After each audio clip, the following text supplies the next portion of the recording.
High hello everyone, welcome back to my channel Sparsh mommy's food lab. कसे आहात तुम्ही सर्व? मस्त ना? मस्तच राहा आणि मस्त राहून स्वस्तही राहा असं स्वामी समर्थ चरणी आणि गणपती बाप्पाच्या चरणी प्रार्थना करते आणि आजच्या नवीन व्हिडिओला सुरुवात करते. तर फ्रेंड्स, आजचा नवीन व्हिडिओ असा आहे की उद्या आहे आमच्या घरी माझ्या सासऱ्यांचं श्राद्ध, पितृपक्ष म्हणतात ते. तर उद्या आहे ना आमच्याकडे सर्व प्रकारच्या अशा भाज्या, खीर, कढी, डाळ भात वगैरे हे सगळे पदार्थ बनवले जातात. तर मी त्याच्यासाठी आहे ना काही भाज्या आणि काही एक्स्ट्राच्या भाज्या लागणारे आहेत आठवड्याभरामध्ये, तर त्या सगळ्या घेऊन आले आहे. तर ना आत्ताच मी सकाळीच सगळं बाजार करायला गेले होते, कारण की मग नंतर वेळ मिळत नाही जाण्यासाठी. तर जाऊन आले आणि थोडं फ्रेश वगैरे झाले आणि थोडीशी काहीतरी अशी वेगळी शॉपिंग पण केली. म्हणजे इशीसाठी काय 2-3 कपडे वगैरे घेतले, थोडं चादर वगैरे घेतली. तर ते पुढे मी तुम्हाला दाखवेलच. इयरिंग्स वगैरे पण घेतलं आहे, तर ते मी पुढे तुम्हाला दाखवेलच. तर सर्वात प्रथम आहे ना सगळ्या पहिल्या थैल्यातल्या भाज्या मी काढून घेते आणि मग तुम्हाला दाखवते.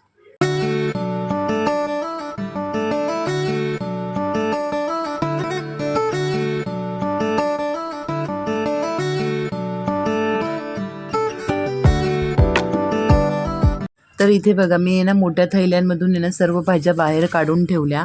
आणि ना हे बघा मी तुम्हाला कोथिंबीर दाखवत होती, तर आहे ना फ्रेंड्स, कोथिंबीर भरपूर महाग झाली आहे. ऑनलाईन तर भरपूरच महाग मिळते, पण मी बाजारातून आणली त्या 50च्या 3 जुड्या आणल्या, 20 रुपयाला एक होती. तर ह्याच्यापेक्षा म्हणजे 100 ग्रामची कोथिंबीर आहे ना काहीतरी 70 रुपयाला का काय मिळते. तर मी काही घेतली नाही, ऑनलाईन मागवली नाही. कधी कधीच ऑनलाईन मी वस्तू मागवते, कारण की म्हणजे जायला वगैरे वेळ नसला आणि एमर्जन्सी असली तरच. तर बऱ्याच दिवसापासून भाज्या वगैरे नव्हत्या घरात, तर त्यासुद्धा आणायच्या होत्या. तर इथे ना मी भेंडी वगैरे पण आणली, छोटी भेंडी छान मिळाली, फ्रेश होती. आणि सकाळी सकाळी ना भाज्या पण छान अशा फ्रेश येतात. तर इथे ना मी टोमॅटोसुद्धा आणलेले. तर टोमॅटो ऑनलाईनसुद्धा काहीतरी 70 रुपये होते आणि ऑफलाईन म्हणजे मी बाजारातून आणले तर तेव्हासुद्धा 70 रुपयालाच मिळाले. अद्रकसुद्धा आणली, तर अद्रक मी अर्धा किलो आणली 80 रुपयाची. अशी 150 रुपये किलो, 150 रुपये अर्धा किलो आहे अद्रक. तर मी 80 रुपयाची अर्धा किलो आणली आहे. आणि ज्यांच्याकडनं कोथिंबीर घेतली त्यांच्याकडनं मी कढीपत्तासुद्धा आणला. तशा बऱ्याचशा प्रकारच्या भाज्या मी वगैरे घेऊन आली. इथे वाटाणा वगैरे होता. परत त्याच्यानंतर अळू पानं आणली होती, कारण की उद्याच्या कार्यक्रमासाठी अळूवडीसुद्धा लागेल.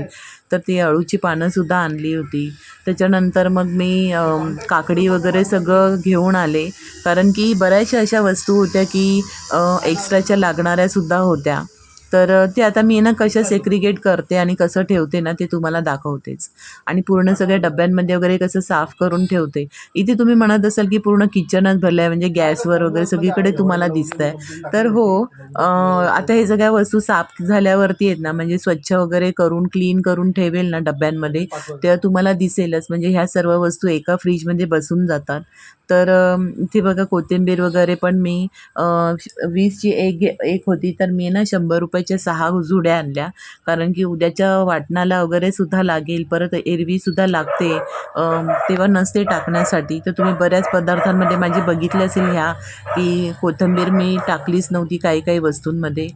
तर इथे कोबी, फ्लावर हे एक्स्ट्राच आहे, हे उद्याच्या भाज्यांमध्ये नाही लागणार. म्हणजे उद्याच्या श्राद्धामध्ये यूज नाही होणार फ्लावर, कोबी वगैरे आणि काकडी वगैरे. तर अद्रक वगैरे हे सगळं घेतलं होतं मी, ते तर तुम्हाला मी सांगितलंच मगाशी. तर चला क्लीन कसं करायचं ते दाखवते. तर इथे ना टोमॅटोसुद्धा आणलेली होती आणि लिंबूसुद्धा खूप महाग होती, 20ची 4च लिंबं मिळाली. आणि इथे भोपळा मी घेतला होता, तर भोपळा उद्याच्या कार्यक्रमासाठी लागणारच, म्हणून ना भोपळा 10 रुपयाचा मला पाव किलोचे म्हणजे 300 ग्राम मिळाला. कांदे बटाटेसुद्धा संपले होते, पण कांदे भरपूर महाग झालेत फ्रेंड्स, खूपच महाग झालेत. तर काय पण पर्याय नाही, आपल्याला प्रत्येक भाजीत लागतात. तर मी इथे तेंडली, शिमला मिरची, फरसबी अशा सगळ्याच भाज्या आणल्या होत्या एकंदरीत. इथे मिक्स भाजीसुद्धा आणली होती, गवार, वालपापडी, काय बोलतात ते, श्रावणी घेवडा वगैरे आणि आपलं कारली वगैरे हे सर्वच आणलेलं. केळीचं पानसुद्धा आणलं होतं, कांद्याची पातसुद्धा आणली होती. म्हणजे जे जे दिसेल असं ते मी घेतलं आहे सर्वच. पण आता ह्या सर्वांना क्लीन म्हणजे मटर वगैरे सगळं साफसूफ करून असं आहे ना डब्यांमध्ये ठेवायचं आहे. तर ते डब्यांमध्ये ठेवल्यावर ते ना खूप जास्त दिवस असं टिकतं. तर इथे बघा मी आहे ना इशीसाठी तुम्हाला मी बोलली ना मी एक्स्ट्राची काहीतरी शॉपिंग केली. हे सगळं घेणं मनात नव्हतं पण दिसलं तर घेतलं. तर इथे ना मी इशीसाठी अशी पॅन्ट घेतली ही आणि ही. तर दुकानामध्ये असं मला छान वाटली कारण की एक नवीनच दुकान ओपन झालं तर तिथे ना ऑलमोस्ट सगळ्याच वस्तू मिळतात. म्हणजे काय ते प्रदर्शन म्हणतात ना ते होतं आणि तर त्या प्रदर्शनमध्ये ना असं कॉस्मेटिक्स, असं ज्वेलरी, घराच्या काही किचन अप्लायन्सेस किंवा किचन डेकोर, होम डेकोर वगैरे आणि लहान मुलांचे, मोठ्यांचे असे बरेचसे असे कपडे वगैरे भेटतात, वस्तू भेटतात. तर त्याच्यासाठी ना मी तिथेसुद्धा गेले होते. एक असं झलक टाकायला की काय-काय असं मी कधी जात नाही, मी फर्स्ट टाईमच गेले होते. तर तिथून मी हे सगळं असं इयरिंग्स आणि इशीला 2 पॅन्टी आणि अ, परत चादर वगैरे असं घेतलं होतं. तर हे सगळं काही असं घेण्याचा बेत नव्हता. पण बोलतात ना एक्स्ट्रा काय बघितलं की ते असं मन होतं घ्यायचं. तर अशा 2 चादरी वगैरे घेतलेल्या. तर ह्या चादरी ना खूप मस्त आहेत फ्रेंड्स. म्हणजे इतक्या छान आहेत ना मी काय सांगू. 1100ची चादर होती. पण मी आहे ना 500ला 2 चादर घेतल्या होत्या आणि मी भावसुद्धा केला त्यांच्याकडे. तर बार्गेनिंग केल्यावरती ना मला त्यांनी खूप छान हे दिलं. म्हणजे पहिले नाही नाहीच म्हटले, पण नंतर काय ते बोलतात ना त्यांची काहीतरी बोनी वगैरे होती. तर ते बोलले, "तुम्ही पहिलेच कस्टमर आहात, तर तुम्ही माझी बोनी करून जा." तर मी त्यांची 500ची बोनी केली आणि ते मला छान वाटल्या म्हणून मी घेतल्या. पण चादर खरंच खूप छान होत्या. तर इथे आहे ना मी यांचं सगळे आता कांदे बटाटे आहेत ना, ते कांदे बटाट्याच्या जाळीमध्ये ठेवून देते. जेणेकरून माझे हे होतील, म्हणजे ते पण माझं एक व्यवस्थित होईल. तर जुने बटाटेसुद्धा होते माझे. ते मी सर्व एका साईडला काढून ठेवले आणि नवीन बटाटे एका साईडला असं ठेवले. म्हणजे पहिले जुने बटाटे वगैरे वापरता येईल अशा पद्धतीने. तर त्याच्यानंतर ना ही आहे ना माझी कांद्याची थैली आहे. तर काय होतं ना, की कांदे आपण हे जेव्हा जाळीमध्ये ठेवतो ना, तर कांद्यांचा जो काही कचरा असतो ना, तो खाली पण जातो. त्याच्यामुळे ना अशी मला एक छान माझ्या कांद्याच्या जाळीमध्ये बसणारी परफेक्ट अशी ही थैली होती. तर हे ठेवलं ना असं तर परफेक्ट बसते ती जाळीमध्ये आणि कांदेसुद्धा व्यवस्थित बसतात आणि जे पण काही घाण असेल ना, ती तेवढ्यात जाळीमध्येच म्हणजे त्या थैलीमध्येच जमा होते. दुसरं काही नाही, नेहमी जे लागेल तसं ते काढून आपल्याला ठेवता येते. तर इथे बघा मी आहे ना माझी ह्याची पण बास्केट होती. मिरची आणि अद्रक आणि लिंबू, कढीपत्ता, कोथिंबीर ह्याची माझी अशी बास्केट आहे. तर ही सुद्धा खूप छान आहे. ह्याच्यामध्ये तुम्ही बरेच दिवस जरी मिरची, कोथिंबीर वगैरे हे ठेवलं ना, तर बिलकुल पण खराब होत नाही, व्यवस्थित राहतात. फक्त एकच करायचं की जेव्हा आपण वस्तू काही ठेवतो ना, भाज्या वगैरे, तर त्याच्या खाली आहे ना त्याचं मॉइश्चर पकडू नये म्हणून त्याच्या खाली टिश्यू पेपर किंवा कपडा एक टाकून ठेवायचा. तर त्याच्याने ना पटकन अशा त्या भाज्या ओल्या होत नाही किंवा वस्तू ओल्या होत नाही. जशाच्या तशाच राहतात आणि आहे ना एक हे पण ट्रिक तुम्हाला सांगते, की जेव्हा आपण मिरच्याच्या देठं वगैरे काढतो ना, तर ती देठं आहेत ना आपल्याला अशी म्हणजे खालच्या भागाला ठेवायची आहेत, अशी क्रॉस करून. आणि नंतर मग म्हणजे ते ना जास्त दिवस टिकतात, खराब होत नाही. तर बघा इथे मी एका साईडला मिरच्या ठेवल्या, एका साईडला अद्रक वगैरे ठेवलेली आणि एका साईडला आहे ना कढीपत्त्याचं आहे ना, मी कढीपत्त्याचं म्हणजे जे पानं होती ना, ती वेगळी नाही केली, त्या दांडीसकटच ठेवली जेणेकरून कढीपत्ता काळा पडत नाही. तशाच्या तसाच राहतो. म्हणजे जेव्हा आपल्याला लागेल तसं एक काडी काढा आणि पटकन हे करून घ्या, पानं काढून घ्या असं आहे. आणि त्याच्यामध्येच मी ना लिंबूसुद्धा ठेवले होते. तर आहे ना ते छान राहतात, टिकून राहतात त्याच्यामध्ये. तर पुढे तुम्हाला दिसेलच. तर इथे बघा ना मी केळीची पानं आणलेली, तर ती जरा मोठी होती ना, मग मी त्यांना ना थोडं कट करून असं एकसारखं करून घेणार आहे आणि त्यांना पुन्हा एकदा घडी मारून आहे ना फ्रीजमध्ये हे पण ठेवून देणार आहे. म्हणजे उद्याच्या ह्याला मला एकदम व्यवस्थित बसतील आणि म्हणजे वापरता येतील. पटकन पिवळी नाही पडत अशी पानं. तर त्याच्यानंतर इथे ना म्हणजे जुने टोमॅटो होते. हे ना गावठी टोमॅटो होते. पण आहे ना ते अजून पिकलेले नाही आहेत. तर मी हे जे आणलेले जे लाल कलरचे टोमॅटो आहेत ना, ते मी पहिले सर्वात प्रथम खाली बास्केटमध्ये ठेवले आणि पहिले जे जुने होते ना, ते नंतर वरती ठेवले. तर आहे ना टोमॅटोसुद्धा ठेवताना मी तुम्हाला पुढे सांगेलच ते कसे ठेवायचे ते. तर इथे ना आता मी अशा सगळ्या ज्या मिक्स भाज्या आणलेल्या होत्या ना उद्याच्या म्हणजे उद्याच्या कार्यक्रमासाठी लागणाऱ्या आहेत. तर त्या भाज्या आहेत ना मी इथे ना साफ करून घेत होते आणि म्हणजे भाज्या काही निवडायच्या होत्या, काही तोडून ठेवून द्यायच्या होत्या. तर इथे तुम्ही बघू शकता मी जे श्रावणी घेवडा, गवार, पावटा, पापडी हे सर्व आणलं होतं ना, तर ते सर्व मी एकदाचं म्हणजे असं मोडून वगैरे ठेवलं आणि नंतर मग त्याच्यानंतर मी फ्लावर वगैरे कट करून ठेवला. कारण की फ्लावर आहे ना म्हणजे साफ करून ठेवला ना, तर तो एकदम व्यवस्थित राहतो आणि त्याच्यामध्ये आणल्याबरोबरच आपण सगळं क्लीन करून ठेवला ना, तर त्याच्यामध्ये आळ्या वगैरे असेल ते आपल्याला दिसतात. म्हणून मी ते अगोदरच आणून साफ करून वगैरे ठेवते फ्रीजमध्ये. आणि कसं म्हणजे ते आपल्याला ऐन टाईमाला बरोबर कामालासुद्धा येतात. म्हणजे घाई नाही होत, कटिंग वगैरेचे वेळ नाही लागत, पटकन होऊन जातात भाजी. तर इथे माझं कारलं वगैरेसुद्धा कट वगैरे करून झालं होतं उद्याच्या ह्याच्यासाठी. आता हे पण लागणार होतं उद्याच्या भाजीसाठी, तर ही आहे काशी भोपळा. तर काशी भोपळ्याची भाजीसुद्धा खूप छान आणि टेस्टी होते. मी तुम्हाला पुढे दाखवेलच कधीतरी. जर तुम्हाला बघायची असेल तर मला कमेंट बॉक्समध्ये नक्की सांगा. पण ही ना उद्याच्या कार्यक्रमासाठी आणलेली. तर आहे ना उद्याच्या कार्यक्रमासाठी लागणाऱ्या भाज्या अशा होत्या की श्रावणी घेवडा, अ, गवार, भेंडी, कारली हे सगळ्या पदार्थ बनवलं, खीर, परत डाळ भात, कढी, अळूवडी, भजी, परत उडदाचे वडे, पापड, लोणचं हे सगळंच ठेवलं जातं.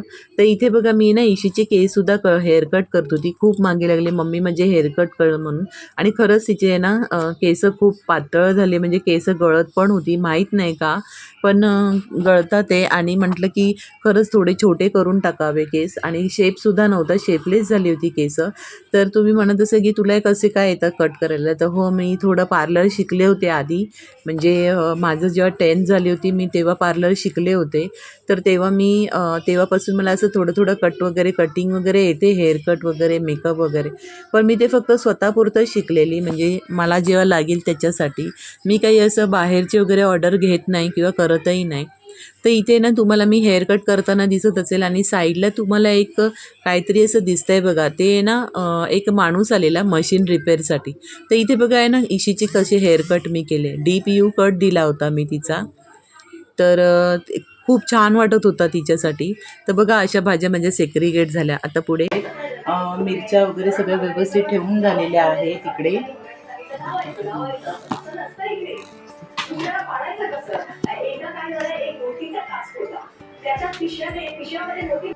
तर हाय फ्रेंड्स, इथे बघा माझ्या सगळ्या भाज्या सेग्रिगेट वगैरे करून झालेल्या आहेत.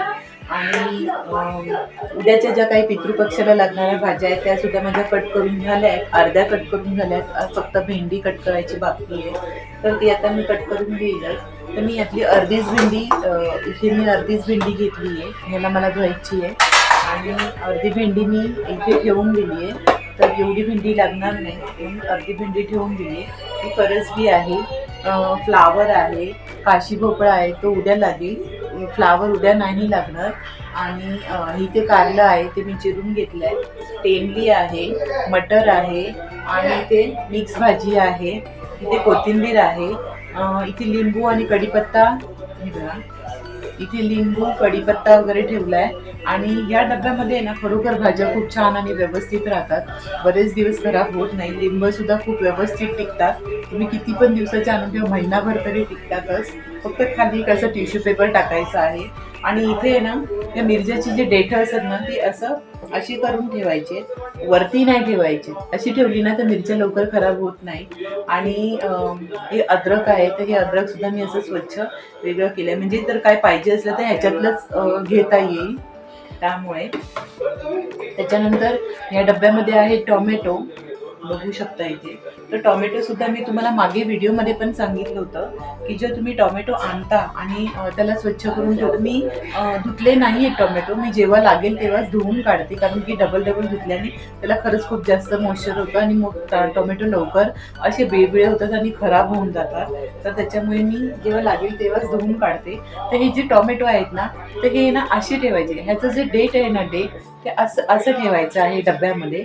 तर हे ना जास्त दिवस टिकतात, मग खराब सुद्धा होत नाही.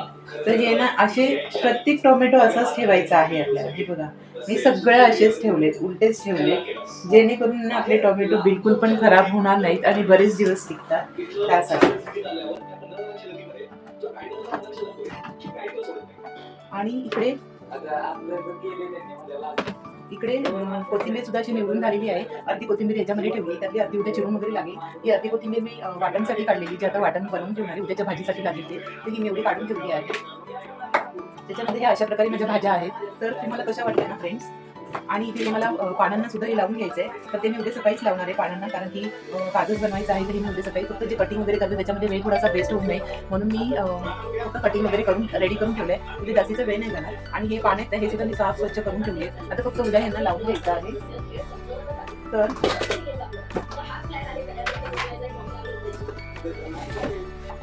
इथे मी हे असं ठेवतो.